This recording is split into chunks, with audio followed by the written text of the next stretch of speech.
बिस्मिल्लाहिर्रहमानिर्रहीम। रब्बि इश्रह ली सदरी व यस्सिर ली अमरी वहलुल उक़दतम मिन लिसानी यफ़क़हू क़ौली। I am Dr. Ahmed Saeed, Professor of Forensic Medicine. We are discussing personal identity, and today we will discuss race determination. How to determine the race of a person. Race is required to be established in cases of number 1, mass disasters like air crashes, bomb blasts and railway accidents. Disaster is where more than 12 deaths occur. Second, it is usually needed to be determined in the immigrants which are usually in excess in a country.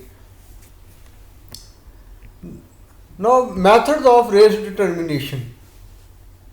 First method is state of general conformity. This includes external appearance, hair, skin, shape, complexion and features.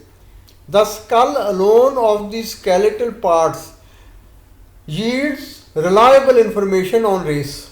However, skulls of English, Germans, Frenchmen and Swedish or other nationalities cannot be distinguished.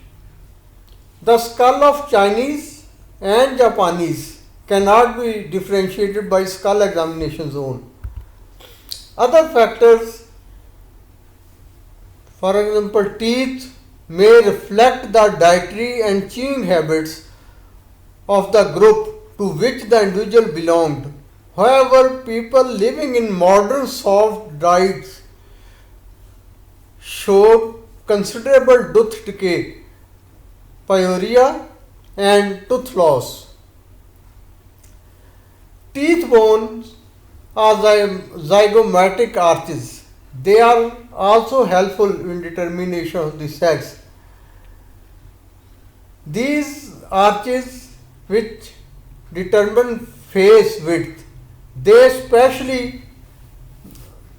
especially prominent in Mongoloid people. In these people, face widths may exceed head width. Width of the nasal opening helps sometimes to distinguish between Caucasians and Negroes. The bony opening tend to be equally wide as external fleshy nose in Negroes. The opposite is true in Caucasians. Then long bones, particularly femur, tend to be straighter in Negroes than in other racial groups. It can be stated that the criteria of race establishment in different countries according to the nation living there. The indices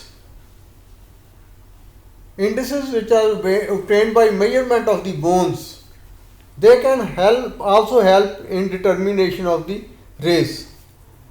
Cephalic index, it is the ratio between breadth of the and length of the skull. Maximum breadth of the skull in centimeter in 200 divided by greatest length of the skull in centimeters is cephalic index. It is 70 to 74.9 centimeter. If it is 70 to 74.9 centimeter, person is dolichocephalic. Aryans and Negroes, they are dolichocephalic. If it is, this index is 75 to 79.9 centimeter, then person is called mezzocephalic. And Europeans and Chinese, they are mesocephalic. And if the index is 80 to 84.9 centimeter, then It is called brachycephalic mongoloid. So Mongolians, they are brachycephalic.